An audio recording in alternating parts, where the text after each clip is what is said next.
Why you talk about challenges? We could spend a whole day talking about challenges. I, one of the things I say often is that we don't want to spend all our time cursing the darkness. My duty, working with the team, is to light the candle. It's one way to react when the place is dark. It's to cry all along that the place is dark. But you could take the candle, the match, and light something. So what we are doing, we are lighting the candle amidst the challenges. We could go on the challenges. When I left, the last time I was in this job, more than 12 years ago, we had just succeeded in having $5 billion in external debt canceled. We had enormous fiscal space. Now I come back, we have been shackled and suffocated by a huge debt service burden as a country. It's taking more and more of our fiscal space. If we were to budget fully for debt service obligation for next year, we talk about $328 million in the budget to go for debt servicing. Obviously, that's money away from health, money away from education, money away from roads, money away from civil servants, just to deal with our debt service obligations. This budget we put in about, if I'm not mistaken, 137 million for debt service. Yes.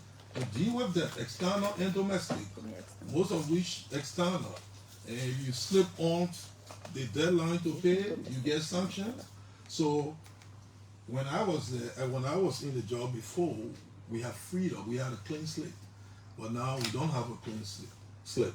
Government's credit record, even in the local environment, is not as good as before.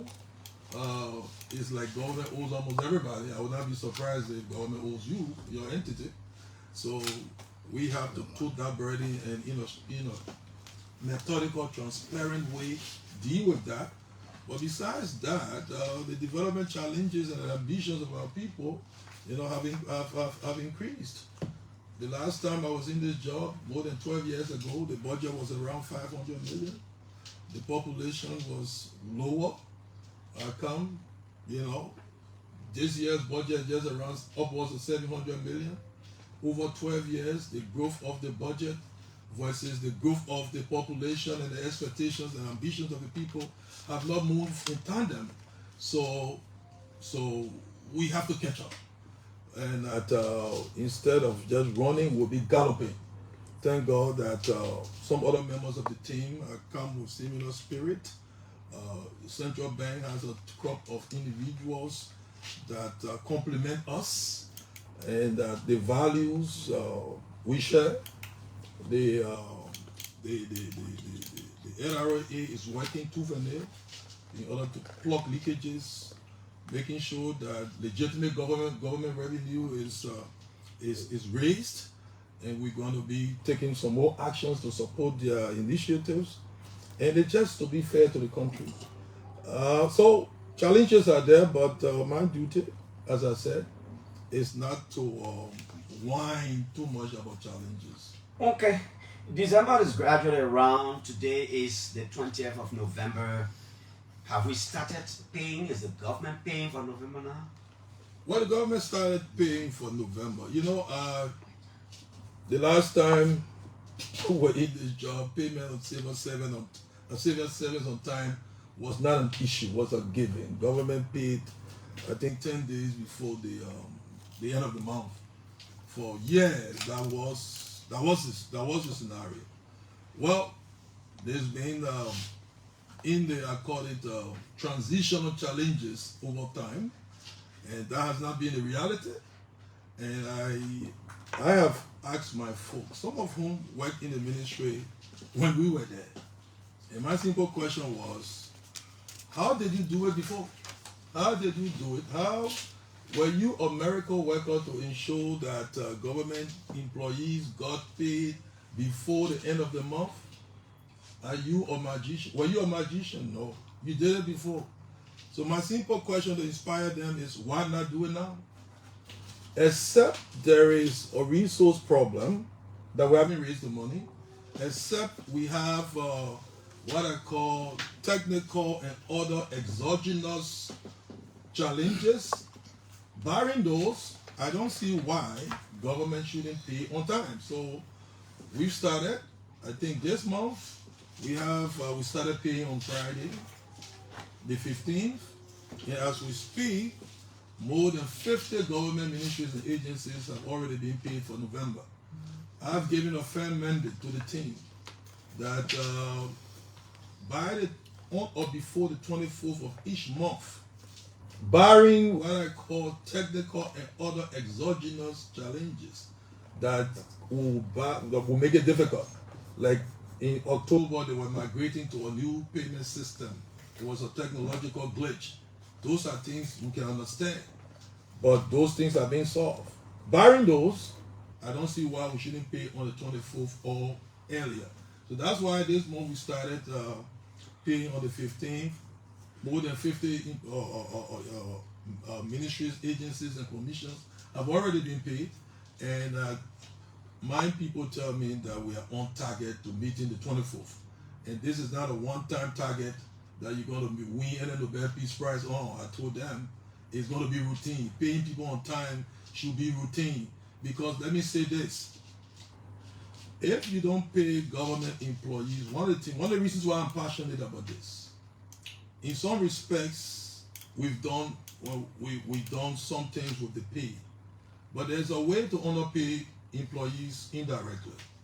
When you delay their pay, and they are constrained to go and take loans from anybody, and the loan is charged interest.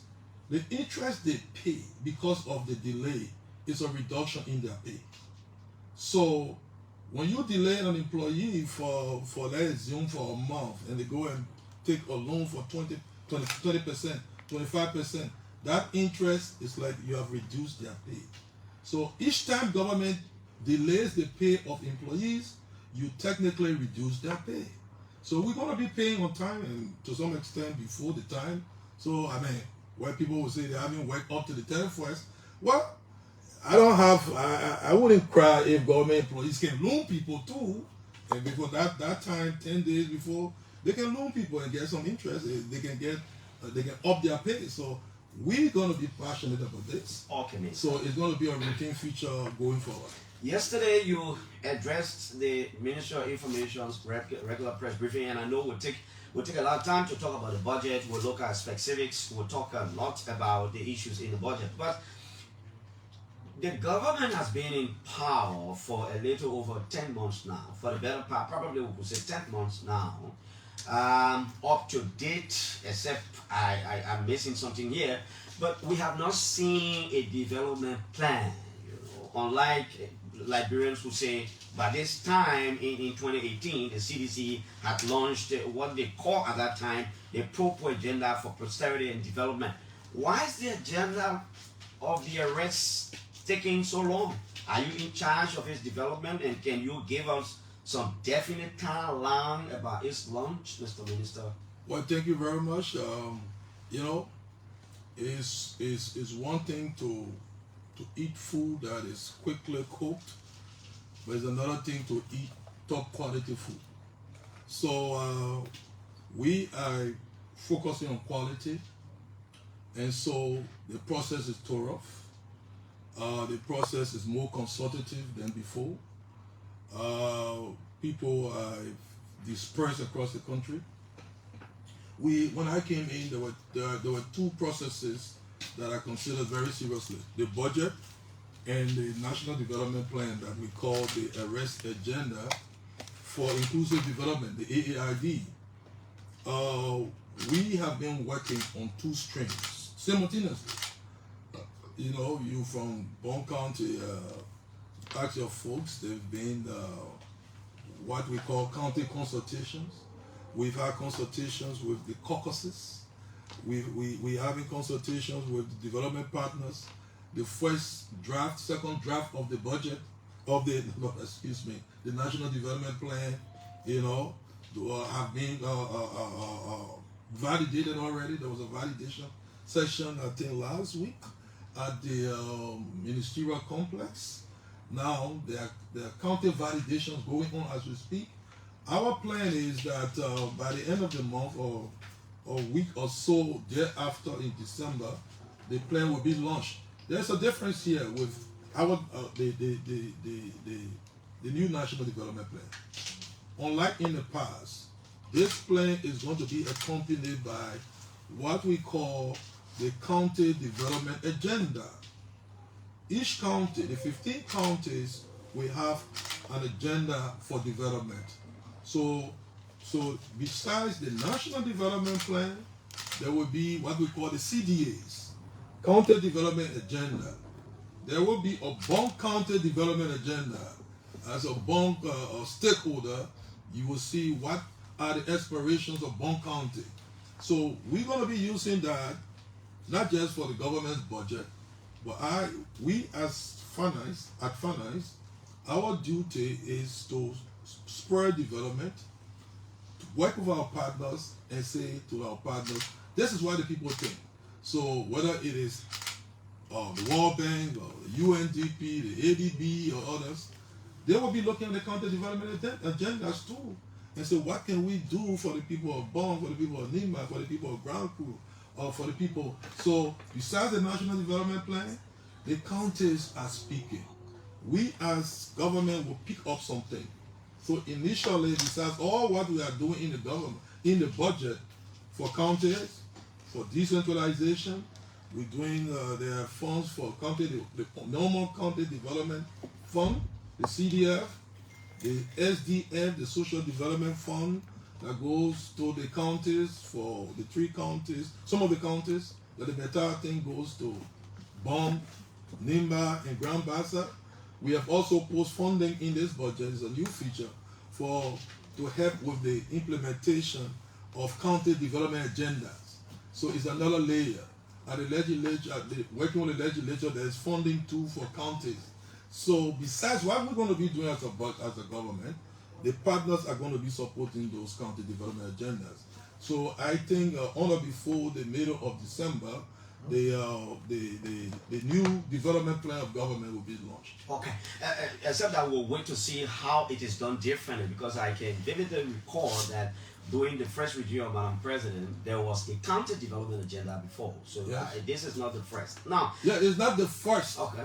Yeah. That was 2009, 2010, and there was no county development agendas later. Okay, because so I know it's a new feature that comes now. Had a development agenda. Yeah. So, but let's talk about some of the real bread and butter issues, and one that is catching could be the issue about the exchange rate. It is actually declining, but the prices of basic commodities on the market keep increasing. People are losing purchasing power and are complaining. So, is there any strategy about how the government is going to address this?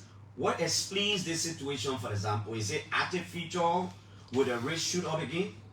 Well, there are a lot of macroeconomic things that will explain it.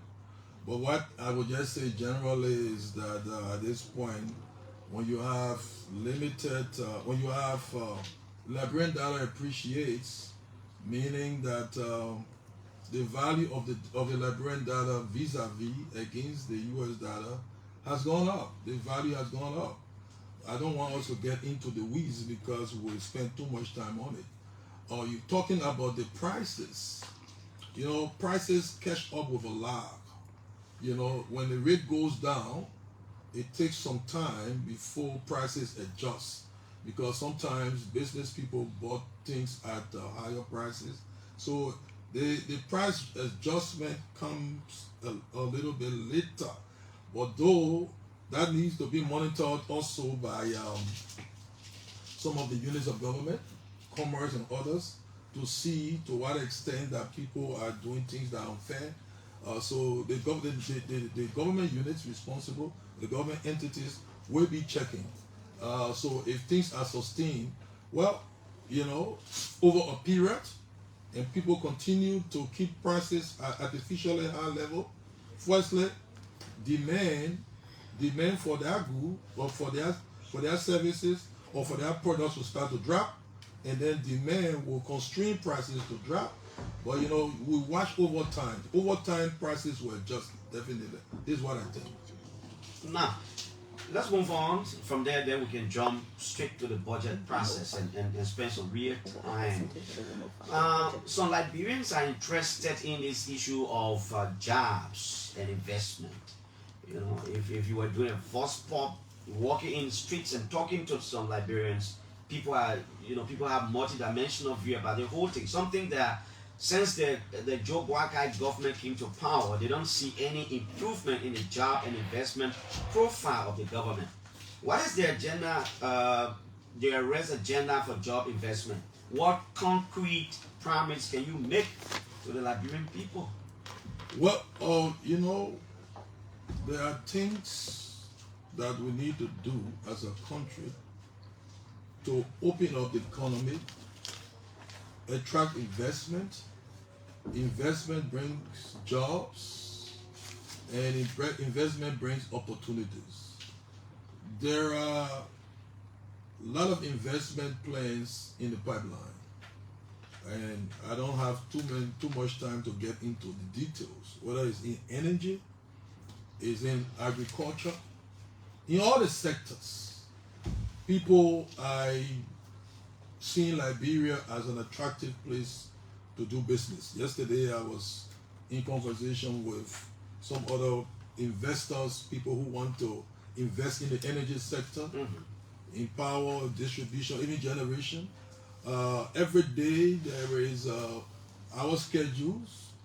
It's not only me, the president's schedule, the minister, even the Minister of Foreign Affairs schedule, National Investment Commission. So these things are happening. What we're trying to do is to make sure that we'll be a little thorough, so that those that pass the limit, the requirements, that meet the requirement, are given the opportunities. But things are in the pipeline. Let me say this. You talk about jobs. One of the things that we need to do, and we are pushing heavily, is to tackle the constraints to growth. Two main constraints we have: electricity, power, and road connectivity.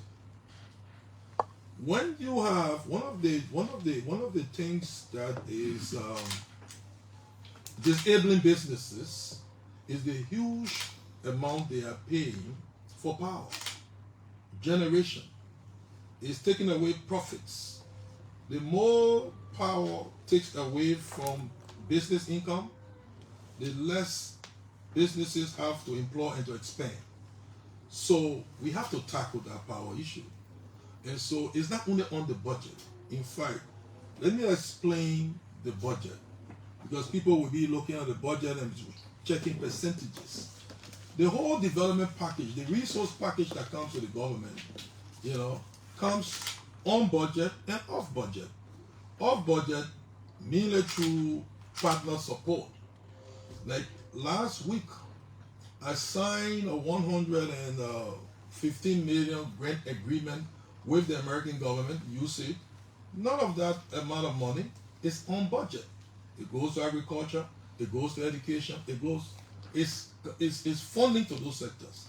We also take loans, project loans that support sectors. So even electricity, you saw that the president broke grounds, I think 3 weeks ago, for a new solar plant at Makofi. I think 90 megawatts to come on stream by August next year.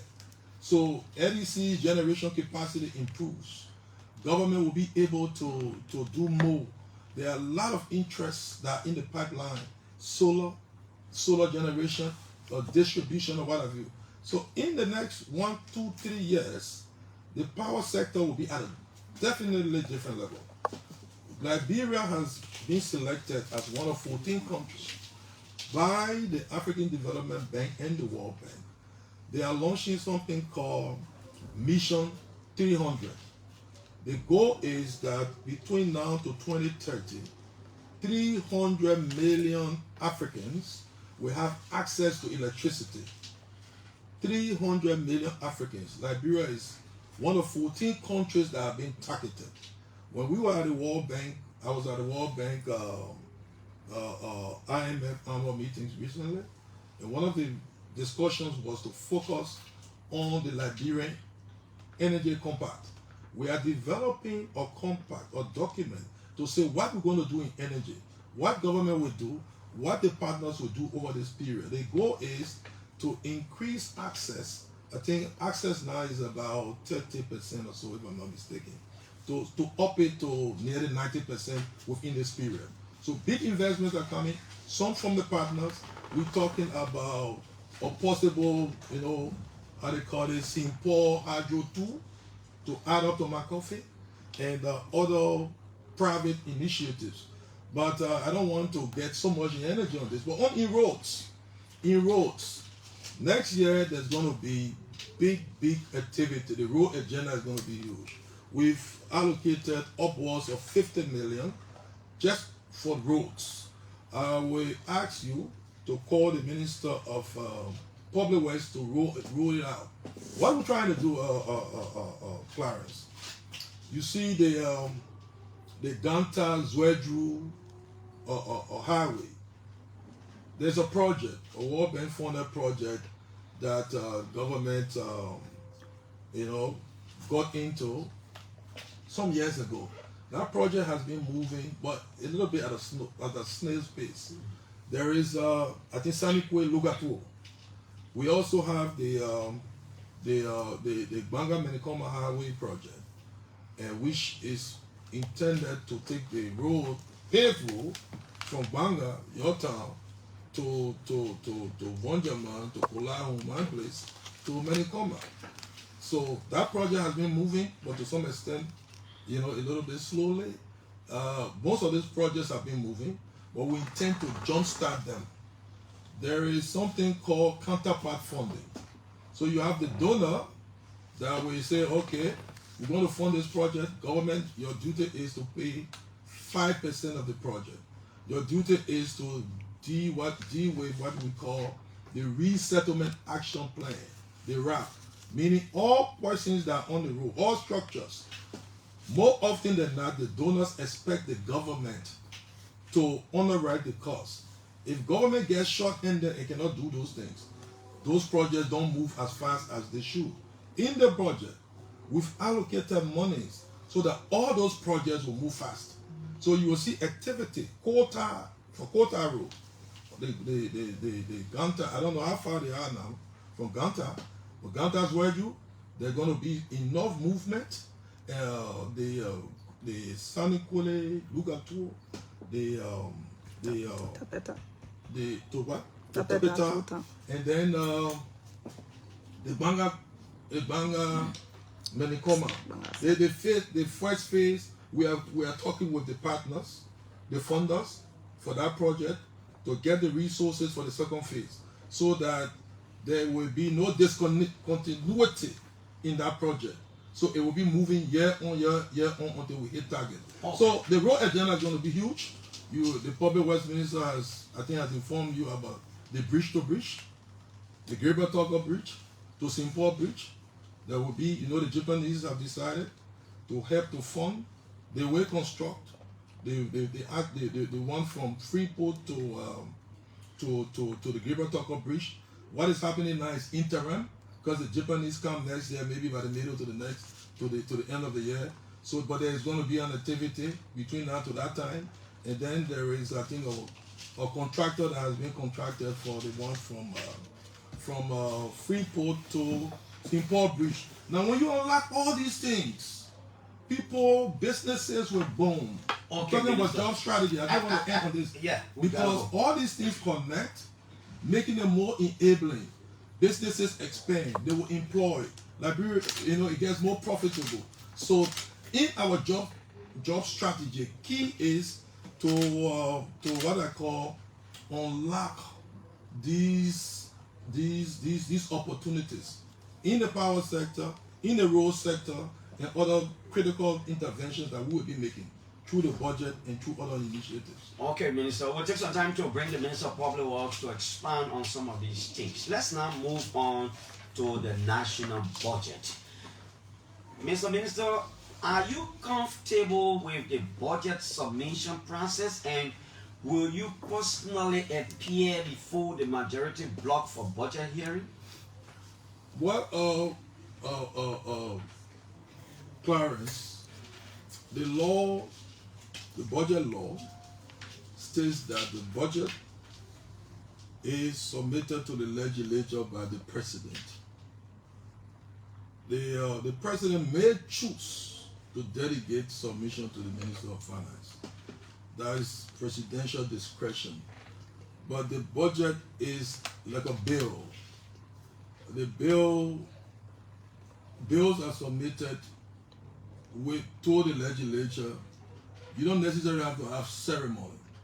Like you have an act going to the legislature that affects the security sector. When last have we ever seen the minister of? It's been very difficult. You see a minister of justice, going to escort the bill rather going to the legislature, or a bill affecting maybe education, to see the minister of education going to personally submit the bill. So all these add-ons, I call them protocol niceties. Niceties about Minister of Finance going to submit the budget is for media and those are protocol add-ons. They are not technically legal requirements. The legal requirement is that the president should submit the budget. The president informed the Liberian people that given the circumstances evolving at the legislature, he was consulting. I think he took almost 3 weeks consulting legal experts and others. At the end of the day, the president has acted. For me, the last time I checked, I was not a graduate, or even I am not a student of the law school. I am not. So I cannot second guess the president. Our duty is to act on the ambitions of the people in the budget. So the relevant arm of government who are better positioned can explain all the legal issues and what have you. So the budget has been submitted. We will act accordingly. I'm in studio giving you details of the budget.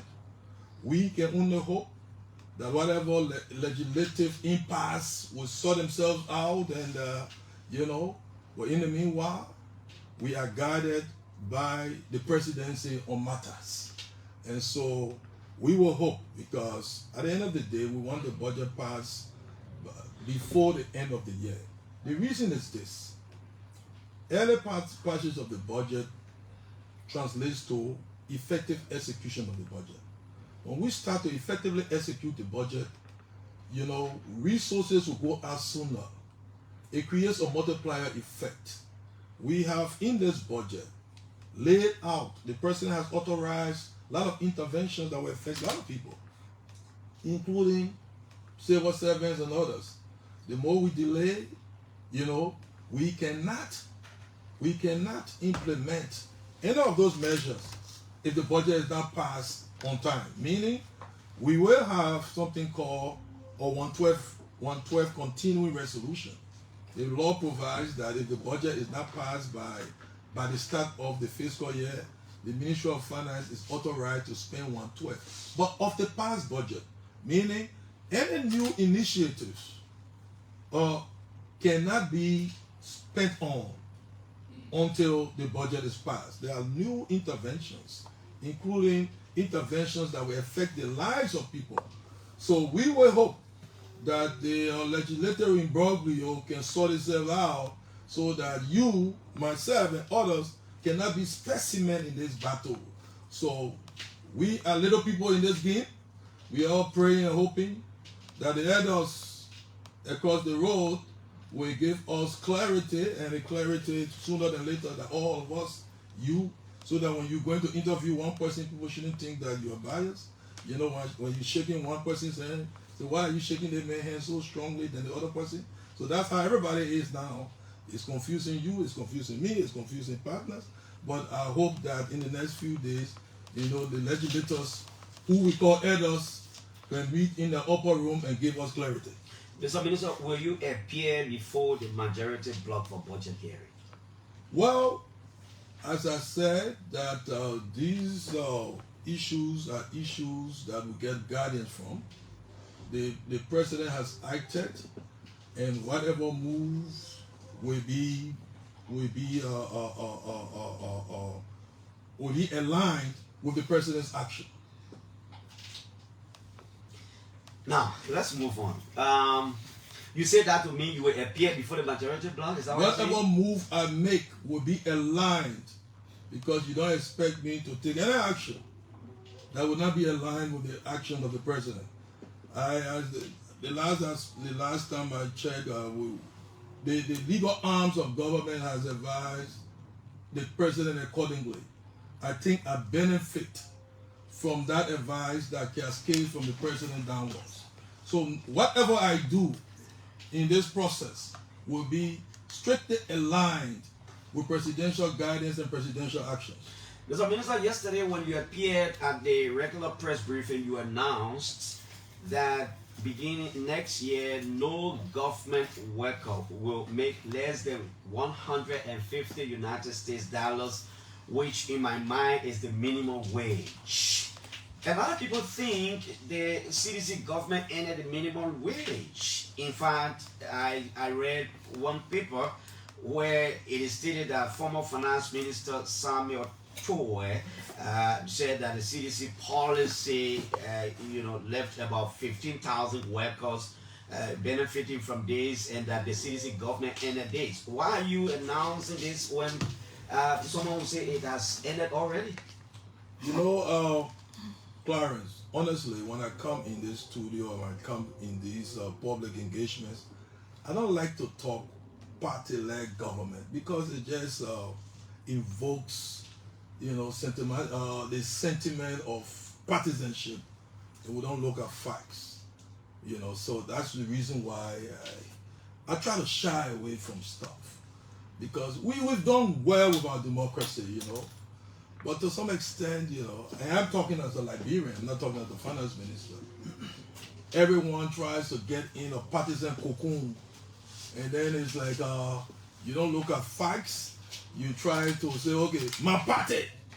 I'm not here for that on these matters. I came to serve the Liberian people, and I came to help as a Liberian. So my work will benefit people, some of whom will be UP people, seditionists, and what have you.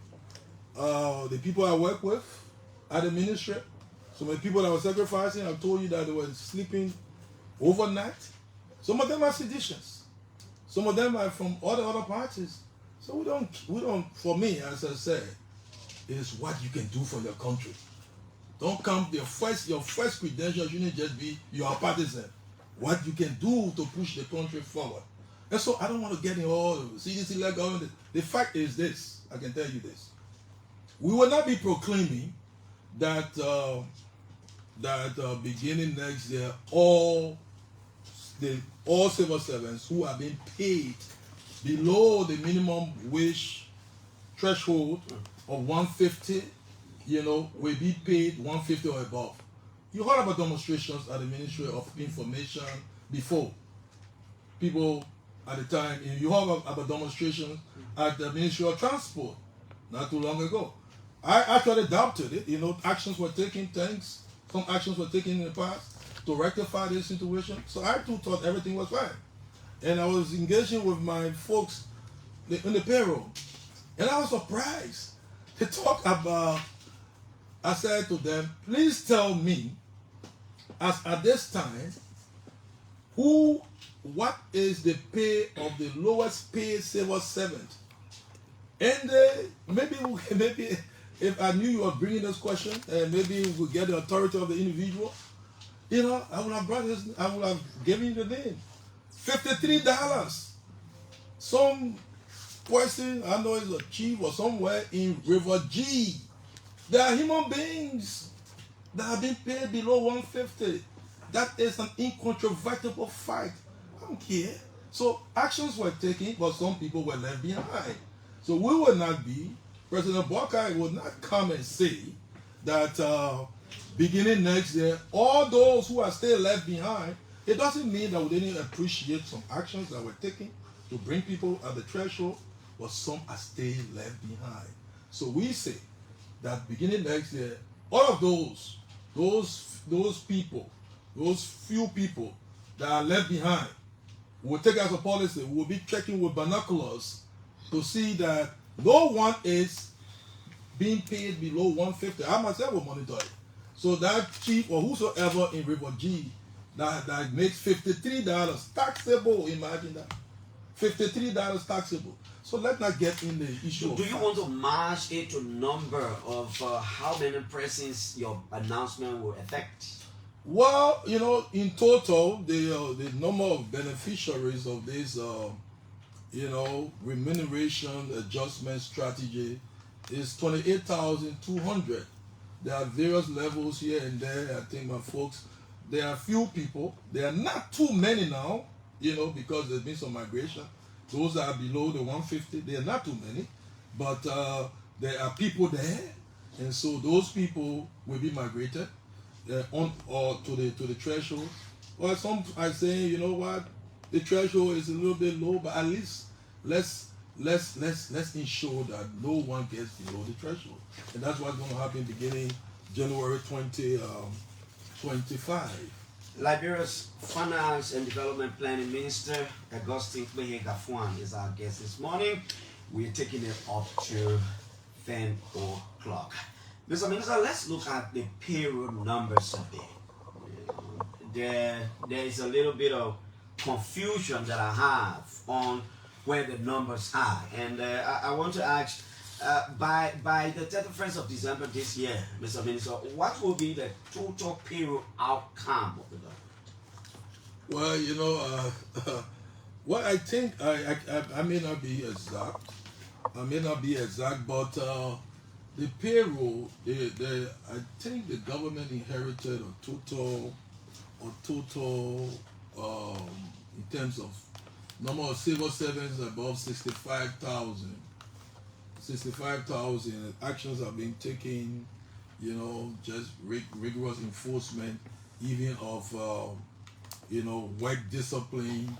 The civil service rule says that if you do not come to work 14 days in a row, you qualify for, you are just saying that you don't want to work. So all those kinds of actions have been taken, and other actions that the civil service Director General can announce. The number of civil servants have come down to about, I think, if I'm not mistaken, 61,000 something. So it's coming down. Some people, at one point, the civil service director talked about 6,000 persons that were suspected to be ghosts, and he said that all those who consider themselves real should appear. Some have been appearing, but some of the quote-unquote ghosts have remained in the grave, so they haven't come back. So there's been some savings. Also, at the end of the day, the figure may hover around 309, 310, but we'll confirm the figure. But so it's around that bandwidth, But what we are doing, we will not promise anything that we will not do. I mean, one conversation I heard someone saying that there is a scam, that these promises on what we are going to do as a top up, this is a scam. President Buckeye will not authorize actions, and this minister will not go to a MICA press briefing and say that the government intends to do this to scam civil servants. Why do we do that? So I don't know whether people are used to being scammed, but we are not scammers. So every action announced, the only thing that could stop it if the legislature does not approve. So we say there is a caveat. If the legislature approves, We will do it beginning January. So there is no scam here. The president is clear out about this. The Minister of Finance, the entire government is clear out about things. So we shouldn't nickel and dime about things. These proposals, and let me lay them out to you. Beginning next year, the government intends to take a slew of actions.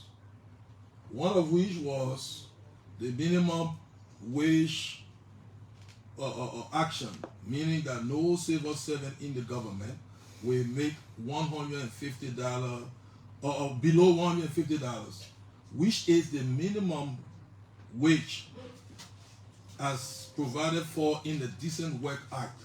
That is action number one.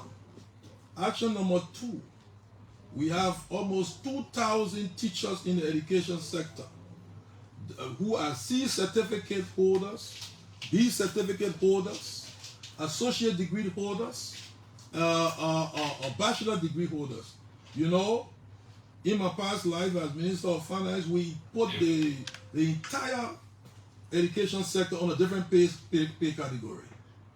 Whereas the minimum pay was around 100 something, I think the minimum pay for teachers was something around 300. And so when you bachelor degree teacher, you master degree teacher, there are pay gradations. So there are more than 2,000 teachers that have not been paid at their level. Some of them, they are short by $100, some 75, some 50, some more than that. So 2,000 teachers are going to be paid at their pay level beginning next year when the legislature hopefully, if the legislature hopefully approves it. Now, besides that, just give me a minute, let me lay out the package. We have nurses. The nurses are going to get top-ups. Nurses, physician assistants, and there's another category. You know, all of them are going to be top-ups to $50 minimum next year on their gross income. Then there are people in the health sector between 25 to 40, you know, but nurses going to get top-up. Now, there is a group of specialist doctors in the health sector that government had started taking some actions to regularize their pay. Now, there are, I think, upwards of 100 of them that haven't been fully regularized yet. So we have started the action to migrate them to their pay level. So next year, we're adding $225 each to that group so that by maybe the next following year, we can fully regularize them. Now, we have a huge issue of volunteer teachers, and we have a huge issue of volunteer health workers all across the country. So we've given appropriations both to the Ministries of Health and Education, to $1.3 million dollars each, so that they will do some vetting and start the migration process. Those that will qualify, you're talking about $1.3 million to health and the same amount to education. They are going through a vetting, so that problem will start to gradually solve them. Now, for police people, since 2015, there is an act, Police Act, that obligates government to underwrite the cost of insurance for police. Unfortunately, these dedicated men and women in the police service have been made to pay insurance for themselves. That obligation of government has been shouldered by these people. So we've said, President Barker has said that this is untenable. So beginning next year, the police or the insurance burden will be fully covered by government. So that amount of money that they've been, I think I'm told, is between $12 to $15 based on the person. They will not have to pay their own insurance. In addition, we're adding on all police officers something about $30. So you talk about $42. You know, one is not going to be taxed, the other is taxed. You know, soldiers, EPS officers, other security officers, $40 across, and at different levels. So this is the package. But in all, 28,000 200 civil servants, representing 45% of the civil service. You know, those are the number. This is the number of persons that will benefit. That will benefit. But let me just end on this. Yeah, we gotta go to the next issue. No, let me. But this issue is still hanging. We have said this is the first set of actions in our multi-year plan to address the issue of remuneration and those model challenges. So we haven't reached the bus stop on this issue. As the budget elasticizes, as we raise the money, which we think we will be taking action. We haven't solved all the problems. There are some other sectors that will not benefit, you know, but the president has instructed that we emphasize these sectors, and it will also benefit agricultural workers. I forgot about them. Okay, Extension Minister. workers. So Minister, let's the move full on. package, when the CSA director, your good friend Josiah Joker comes, you will lay Now, Minister, everything here to you. a lot of Liberians have been concerned about this issue of salary disparity, which some believe is a driver, is a major driver of inequality and poverty. Let's look in your budget. Does the budget address disparity? Because some SOEs and other spending entities are still earning way too much amidst this tight, financial fiscal space. Well, the budget is not a budget to allocate funds for SOE salaries. The problem of the civil service in terms of remuneration is huge. It is multidimensional, and it cannot be solved in 1 year. So, as I said, this is the first year action in a multi-year effort to address the issues. We know that there are pay disparities, and there are folks that are being paid below their pay grades. That's some of the actions we took. They're bringing all those professional teachers at their pay grades. I mean, we have addressed that issue. It was an issue. That issue has been addressed going forward. That issue is behind us. There are other civil servants who have been affected in ways. So every year we are going to take actions to affect. Now, you talk about the health sector, you talk about the security sector, agriculture. There are other sectors of government that we haven't touched yet. So this is a multi-year plan. You see, every good thing must start. So we started. And I don't think the intention is to stop. We intend, there's a road, it's a journey. So we have did the first step. These actions. Next year, we're going to work to raise the revenue. That's why we're asking everyone, including taxpayers, the revenue collectors, we are going to move robustly to raise revenue. We're going to close leakages, because this is how we fund these ambitions. These are increment ambitions, So this is how we fund them. And as we grow the budget, those that help us, civil servants and others, we will always look to them kindly. On the issue of pay disparity across the public service, the president established at a cabinet meeting a committee chaired by the vice president. I'm a member of that. And the Bureau of State Enterprises is also a member. Looking at remuneration across the public service, across the SOEs and what have you, to see how proposals on aligning things with performance, and aligning things with law, and also making sure that you do not pay people in such a way that you disincentivize them. So that work is ongoing, and when that work is done, an announcement will come on what government has decided. So for now, we can put a pause on that, and the details of that will be unveiled later. Minister, I'm also wondering what's in the budget for the Liberian people in the context of capital investment, other than the regular salaries, the fuel, the cars, and stuff. Can you clearly break down the package of, for example, portfolio for capital expenditure and recurrent expenditure? Well, there is something called the public sector investment program, where we put some of the projects that are going to happen in government. Some of which will include, we're talking about renovation of facilities, including schools, I think education ministry, NCSS and others. Fundings are there to renovate some facilities across the country. I think more than $3 to $4 million. All the details will be unveiled later.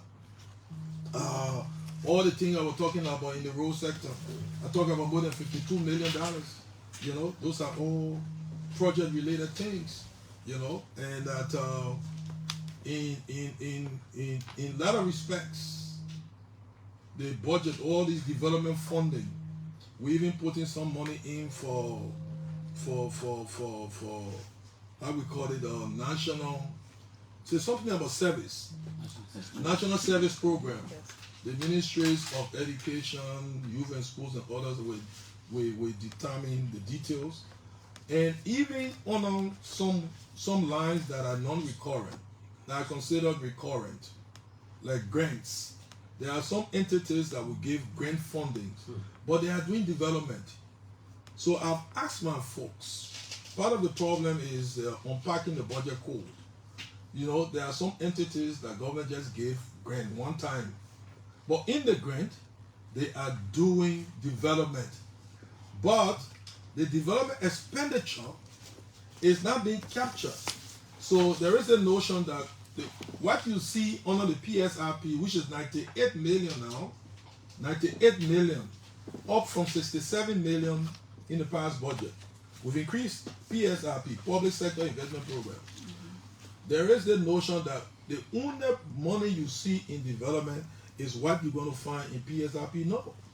Under the grant portion of the budget, there are significant amount of money that are going for development. When we give an entity a lump sum, so they are going to break it down.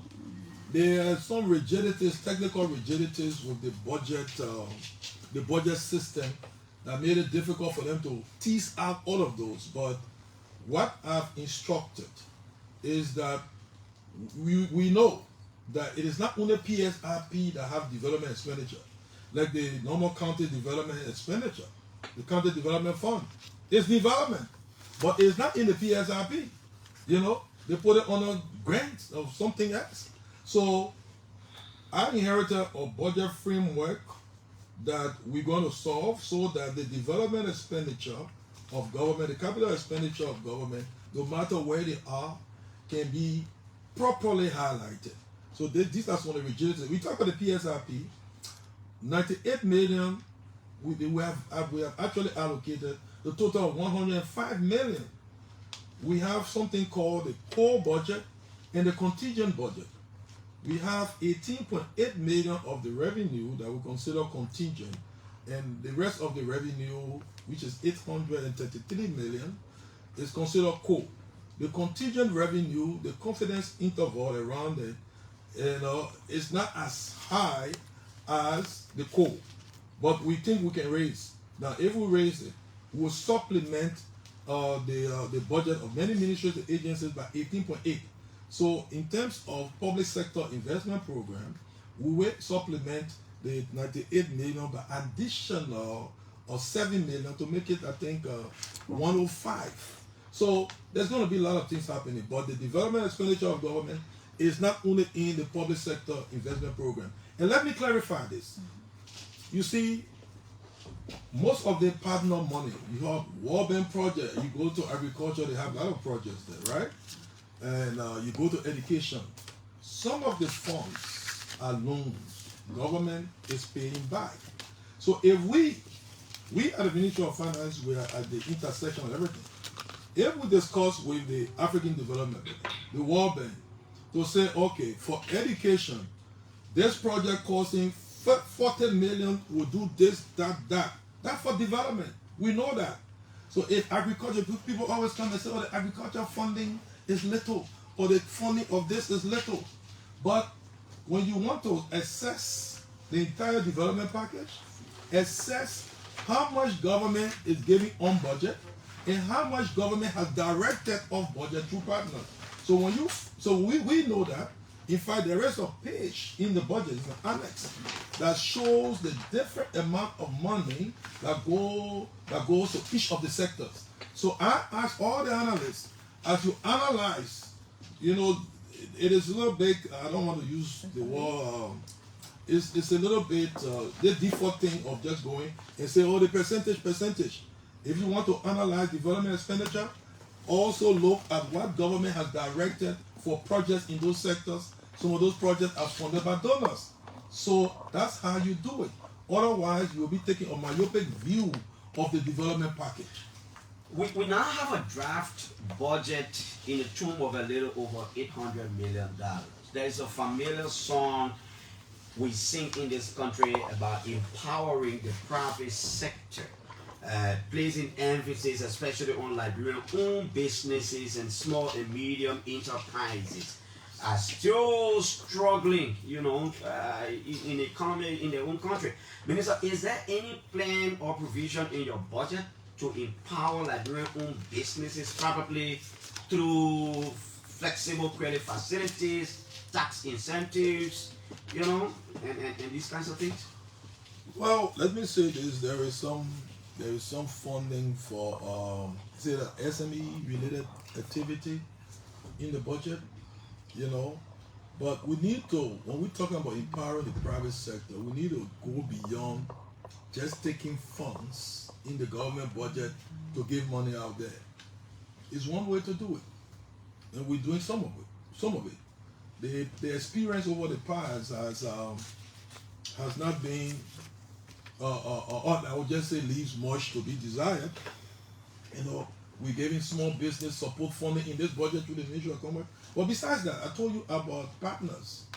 The partners, there is a project, although it started in the past government, it continues, and government pays back. When I was telling you about the loan portfolio, the debt service portfolio, all these projects, all these credits. When I said that we needed to pay $328 million in debt service, and we've allocated 137, we are paying back money that have been dedicated to some of these projects. Commerce has a project for, I think, SME and some other initiative, I think a World Bank project of almost 40 million, if I'm not mistaken. I think it's called the LIFT project. It started in the past, it continues now. It's an empowerment project, and government going to pay back that money. So you talk about government empowerment, it started there. Even there's a new project for youth entrepreneur. It's called LYEIB through the African Development Bank. Youth entrepreneurs. If I'm not mistaken, you're talking about 20 million. It is government that directing the funding there. That is private sector empowerment. But this one on youth. So you will say it's not on budget, but when you take loan and direct the loan to this initiative, you are empowering the private sector. And let me say this, government pays the money back. So technically, if the money is coming through these partners, it's government allocating it. But there is a notion that it is the partner's money. Yeah, you think so, right? But who is paying back? We are paying, so it is government's money. When we sit with all the partners, now the World Bank, we're developing something called a 6-year country program framework. That would say, and this is important, the World Bank, what are they going to emphasize in 6 years? What are they going to fund? Which project? They're going to sit with us as a government to determine the priorities. So when the World Bank, when we say, give money to this private sector initiative, give money to agriculture, give money to education, whereas you will see it as a World Bank project, but it is government that is directing money to those initiatives. So that's how we need to see it. Okay. Finally, I'll take the last question at you, and then we can open the telephone lines. I know there's this Local Government Act that the Ministry of Internal Affairs or the government of Liberia is trying to implement. Very relatively new. There is a hard fact here that government spendings and programs are still very largely centralized right here in Monrovia, Mr. Minister. I'm concerned about people in the rural parts of Liberia because they too are Liberian. Let's talk about rural development a little bit. What's their share of this whole 2025 national cake, and what programs are you putting in place to address rural poverty? Well, almost look, ministries, agencies, and commissions are not ministries, agencies, commissions for Morovia. They are for the Republic of Liberia. And the last time I checked, Liberia has 15 counties. So when you see fundings for a ministry, the ministry is to deal with Liberia's challenges, no matter where they are. So in a way, all these fundings we're talking about, that the rural agenda, where would the road be built? I was talking about Nimba. So technically it's the counties, but we're talking about delivering services. In a lot of respects, everybody comes to Morovia to process things. The past UP government started this whole issue about the county service centers. There's been some transitional challenges, but actions have been taken to reactivate them so that people don't have to come to Monrovia. I'm told that the Ministry of Transport is looking at initiatives such that even getting licenses and other things, people don't have to come to Monrovia. So there's a whole decentralization agenda. And one conversation here we have into is even in procurement. If we are procuring or tendering something for a county, we need to look at it. There's a conversation that has started, and that may require a change of the PPCC Act so as to make it more enabling for businesses, local entities who want to compete for projects in their counties to be seen at a different level, But the act as we have it is not sensitive to those local challenges. So we are thinking of reviewing and possibly amending that act so that it can also assist businesses in the counties, especially for projects and fundings that will be undertaken in the county. So there's a whole fiscal decentralization program that we're launching, and it will involve revenue sharing for some of the counties. It will involve a lot of things. I told you about the county development agenda, in which we have allocated money. I'm told, I will confirm the figure. It may be between $1 million to $2 million. There's new funding that are going to the county, but there is a revenue sharing plan that monies raised in some sectors will remain in the county. The modality to make sure that proceeds efficiently and transparently is what we are working on. And sometimes, in some instances, it is that particular aspect of it that gets difficult. Yes, it's for the county. You say it's the county. Who is the county? How is it accounted for? Clarence Jackson is from Bong. Money has gone to Bong County. Yes, for the county. What modality? We have to make sure that it is transparently utilized. We face some challenges, even with the county development fund and others.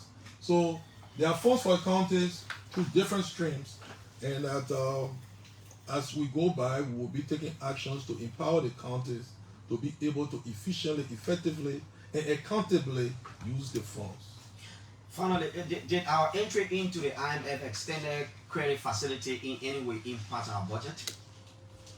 In a way, it's good you ask this question.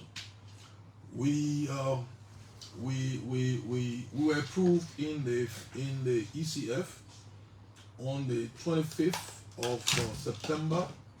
When I came in by the middle of September, it was one of the first challenges I had to negotiate some of the there were some challenges, but thankfully, we pulled through. The IMF board approved $210 million that will come to Liberia, and many people thought that it would be budget support.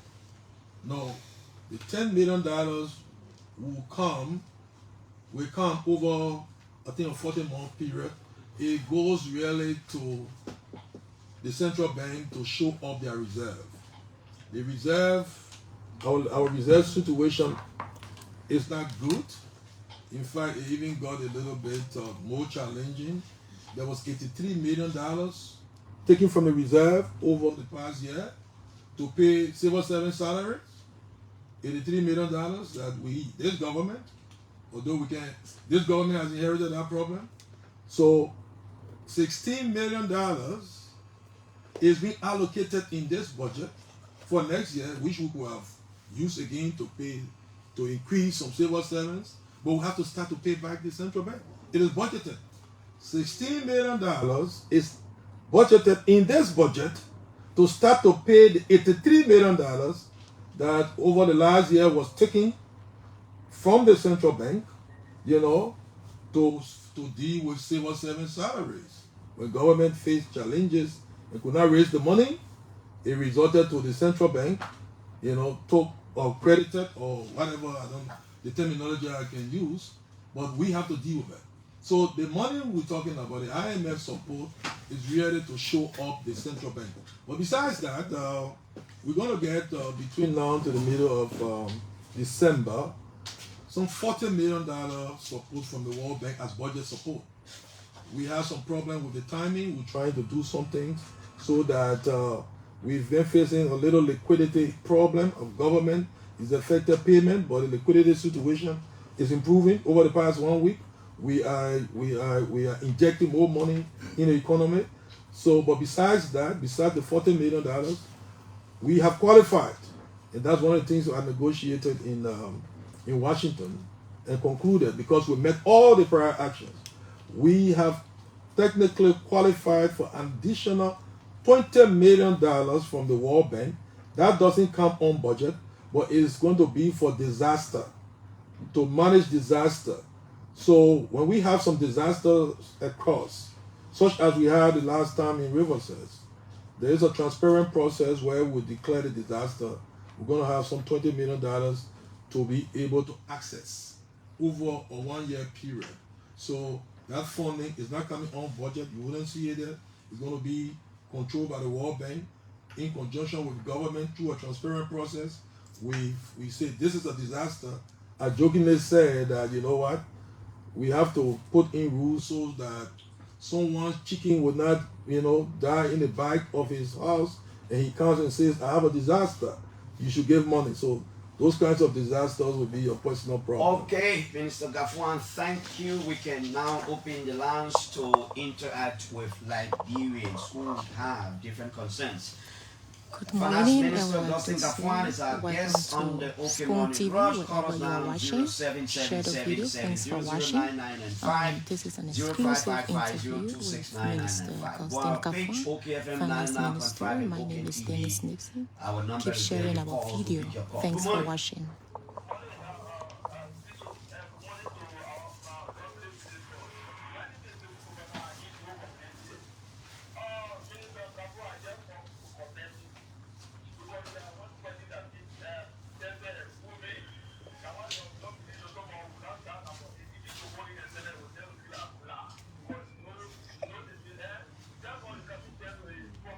Okay, thank you, Chief. Hello? Yeah?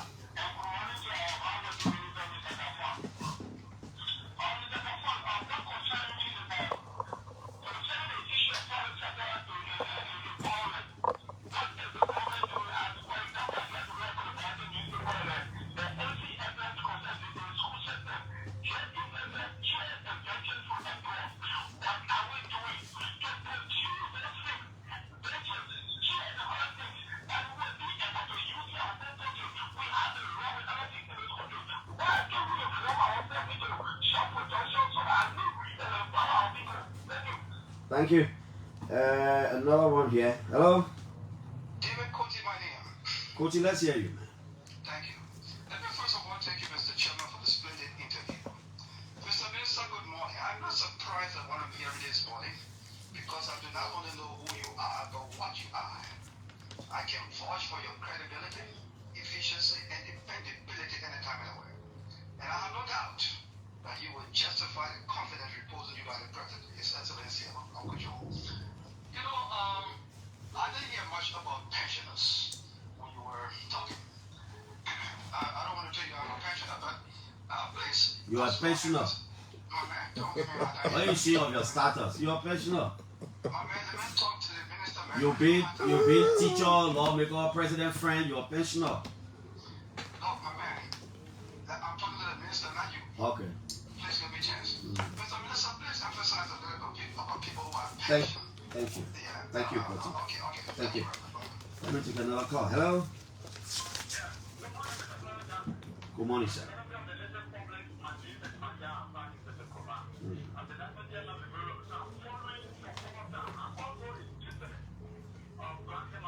Mm-hmm.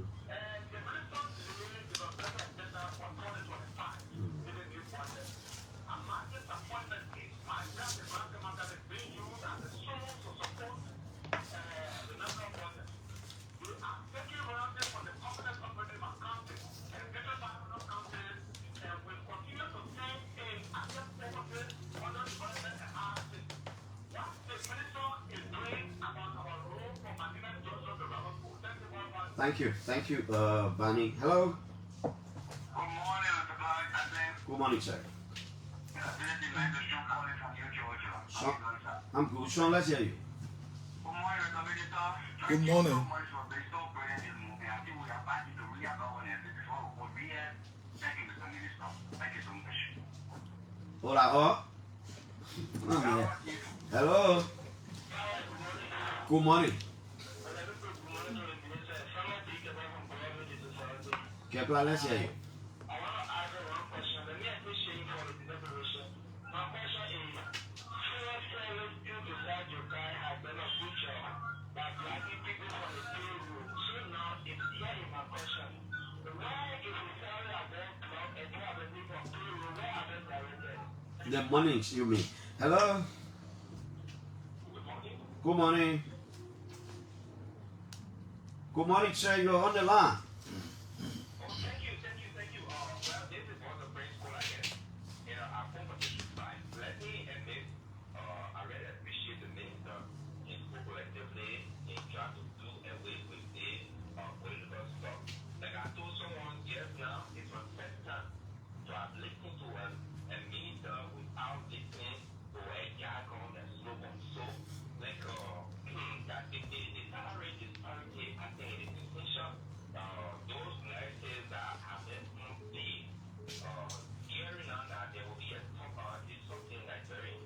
Okay, Prince. Prince, you say what your last name? The last name is small name. Kolake. Hello. Yeah, good morning, Mr. Good morning. Let's hear you. Call your name. Good morning to the Honorable Minister. This is Joseph Jeremiah testimony from the Johnny Level position. Mm-hmm. We say thanks and welcome to the investment. But what caught my attention this morning to pause is that when he mentioned about the increment, there was local civil servant, the local national police, or just the theater of apparatus, well, teachers' parents. And he said something when he started the show. If you delay the salary and put many debts, so by the time he takes the pay and pay the interest, and the court in salary. But when you pay him on time, you do get also loan and get that professor. Thank you, Chief. I want people to ask the minister questions. Thank you, Chief. The Superintendent of Bapul is on this line. Mr. Superintendent, let's hear you. Good morning, Paris. Good morning. Just call your name. The Superintendent that I attacked you. Alright, my name is Sensina from Bapul. Okay. And I want to say thank you to the minister too for all the brilliant analysis. So my question has to do with the mining sector, where we have probably billions coming from and less monitoring in place. For example, you have Bay Mountain, there where they are mining from, and you go there now,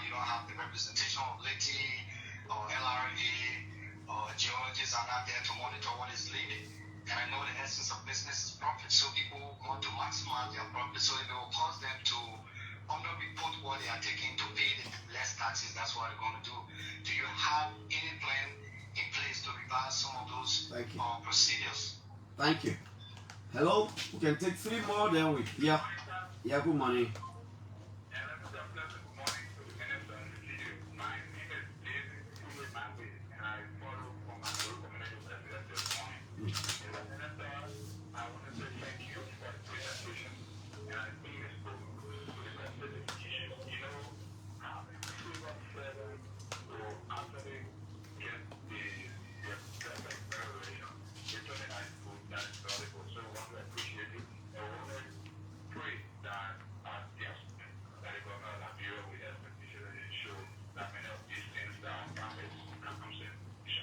Thank you. Let's go here. Hello? Hello? Yeah? Yes, good morning, Mr. Jackson. Yeah, good morning. And let me say good morning to the Minister of Finance, Mr. My name is Calvin this morning. Ready to let you in the classroom.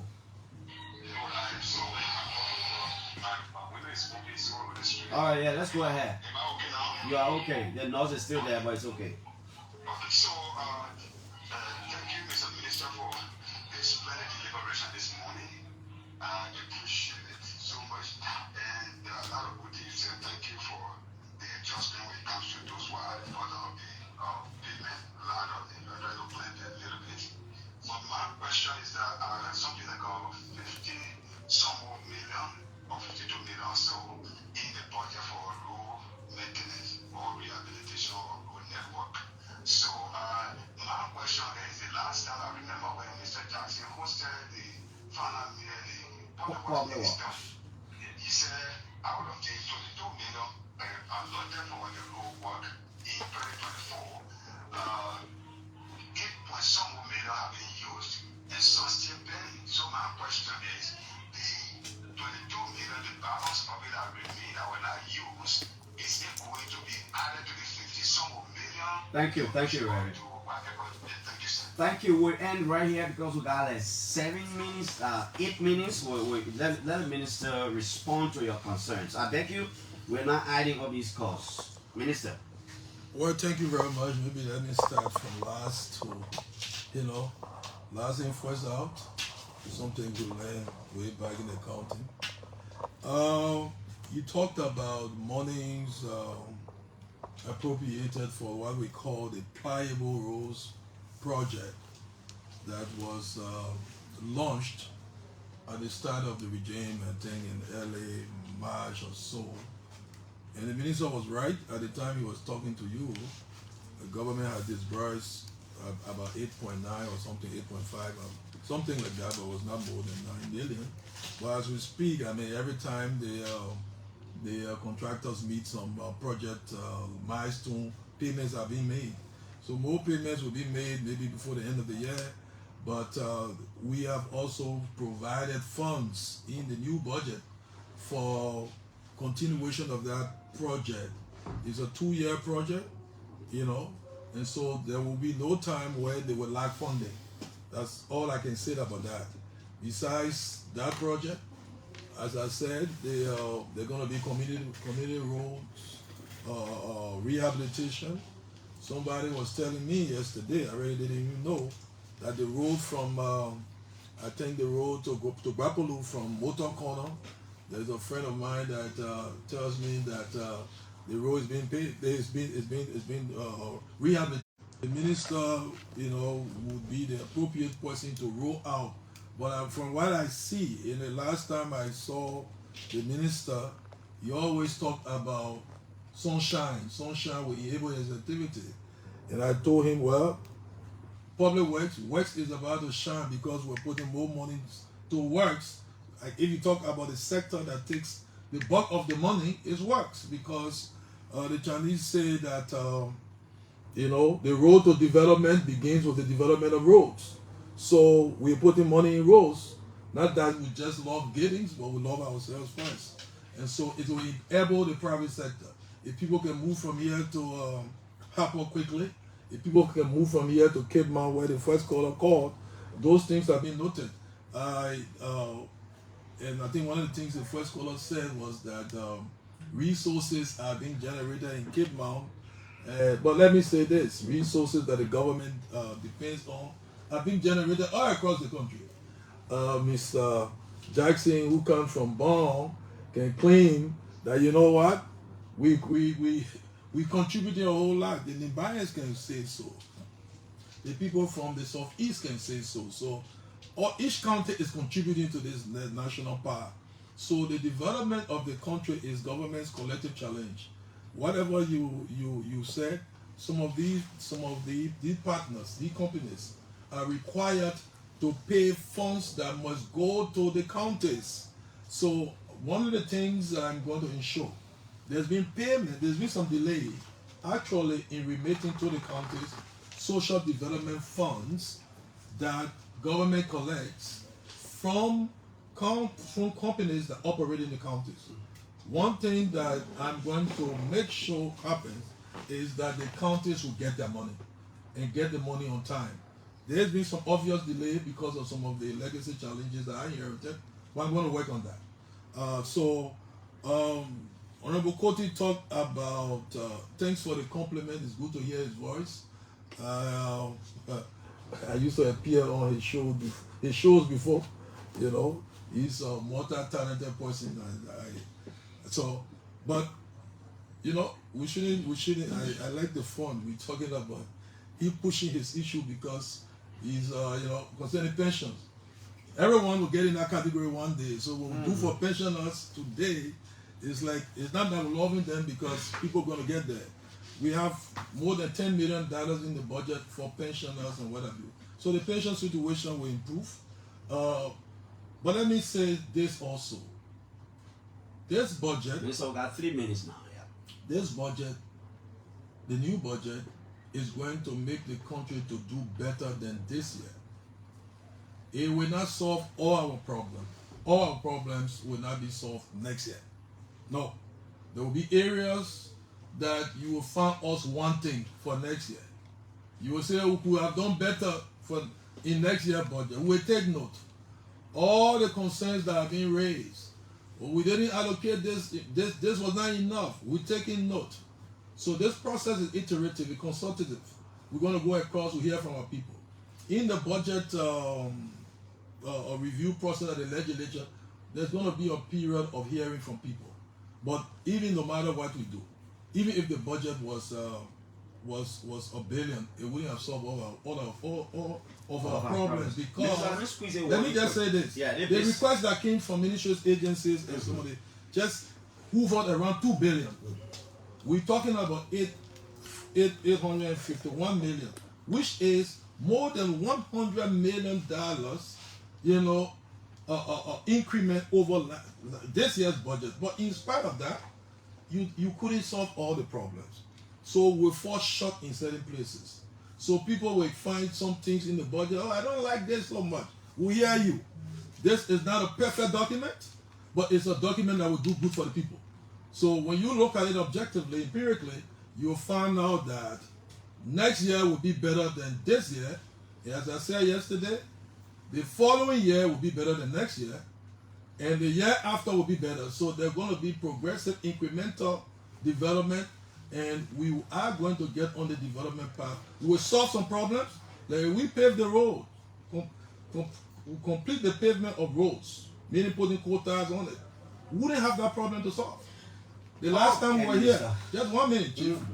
The last time we were in this job, when we signed, luckily, I had the opportunity to sign the $250 million agreement with the World Bank for the road for the road from Rail Light to Banga to Ganta. Now we don't have that problem. We're not talking about Rail Light to Banga or Rail Light to Ganta. We're not talking about Ganta to Zwaju. So when we put the monies here, when we solve those problems will be behind us and we'll have new challenges to deal with.